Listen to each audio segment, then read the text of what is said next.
भारत युवाओं का देश है और एक आंकड़े के अनुसार विश्व की आधे से ज्यादा युवा पीढ़ी भारत में निवास करती है। यहाँ की युवा पीढ़ी अपने सपनों को लेकर रोजाना सड़कों पर इस आशा के साथ निकलती है कि उसे उसकी योग्यता के अनुसार एक रोजगार मिल जाएगा। लेकिन सपने इतने जल्दी कहाँ पूरे होते हैं। यहाँ हम आपको देश के युवाओं की कुछ तस्वीरें दिखाते हैं। इस भीड़ को देखकर आप क्या कहेंगे? क्या ये भीड़ किसी देश के भविष्य की उज्जवल तस्वीर को साफ कर रही है या फिर ये भीड़ देश के उस युवाओं की हालत को बयां कर रही है जिसे सरकार देखकर भी नकारती है और सच्चाई को मानने से इनकार करती है। इन तस्वीरों में पहली तस्वीर गुजरात की है, जहां एक होटल में वैकेंसी निकली थी, लेकिन जिस संख्या में यहाँ युवा नौकरी के लिए आए उससे शायद ये साफ हो जाता है कि देश में इस वक्त युवाओं की हालत ठीक नहीं है। वहीं दूसरी तरफ ये तस्वीर है मुंबई की, जहां air India airport service limited में वॉक इन इंटरव्यू के लिए मुंबई हवाई अड्डे पर बेरोजगारों का मेला सा लग गया था। एक बार तो इस भीड़ को देखकर भगदड़ मचने के हालात हो गए थे। यहाँ करीब 2216 पदों पर भर्ती की जानी थी, लेकिन इन पदों पर करीब 25,000 आवेदन आ गए। ऐसे में आप इन हालातों को देखकर अंदाजा लगा सकते हैं कि आज भारत के बेरोजगार युवा की क्या हालत है। Centre of monitoring Indian economy यानी CMII के नवीनतम आंकड़ों के अनुसार भारत में बेरोजगारी दर जून 2024 में 19.2% दर्ज की गई थी, जो मई 2024 में 7% से ज़्यादा है।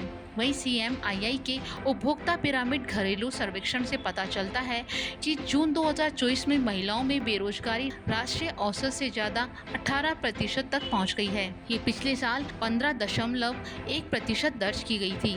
वहीं पुरुष बेरोजगारी 7.8% रही, जो जून 2023 के 7.7% से थोड़ा ज़्यादा है।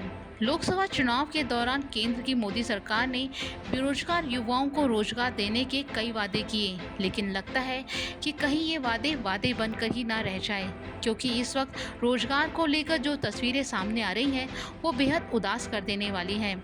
आज देश का युवा छोटी से छोटी नौकरी पाने के लिए किस कदर अपने हाथ पैर मार रहा है उससे साफ हो जाता है। पढ़े लिखे होने के बाद ग्रेजुएट, पोस्ट ग्रेजुएट जैसी डिग्री होने के बाद भी युवा अपनी काबिलियत से कम पदों पर नौकरी पाने के लिए मजबूर हो जाते हैं।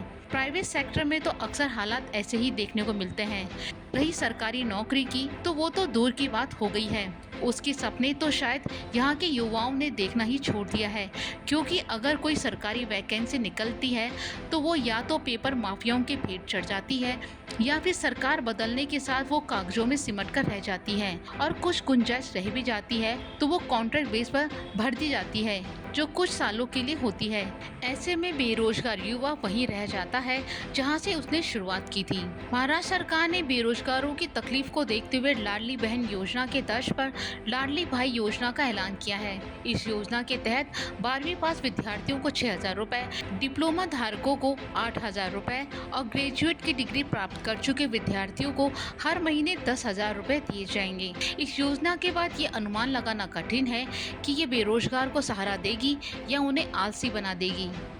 वहीं राजस्थान की बात करें तो रोजगार को लेकर यहाँ हालात ठीक नहीं है। यहाँ भी सरकार बदलने के बाद बेरोजगार युवाओं को आस थी कि शायद अब सरकार हमारी मांगों पर ध्यान देगी और उन्हें रोजगार मिल सकेगा। वहीं राज्य सरकार ने महिला सशक्तिकरण को बढ़ावा देने के लिए थर्ड ग्रेड टीचर में 50% और पुलिस भर्ती में 33% आरक्षण देने का फैसला किया, लेकिन ये फैसला यहाँ के पुरुष बेरोजगार युवाओं को नागवारा गुजरा और वो लगातार इसका विरोध कर रहे हैं, क्योंकि उनका कहना है इस आरक्षण से उनकी नौकरियों को खतरा हो सकता है। ऐसे में राजस्थान में रोजगार को लेकर ऐसे हालात हैं कि अगर सरकार ने वैकेंसी निकाली तो भी शायद यहाँ का पुरुष बेरोजगार खुश नहीं होगा, यानी यहाँ भी युवा खुद को ठगा सा महसूस करेगा।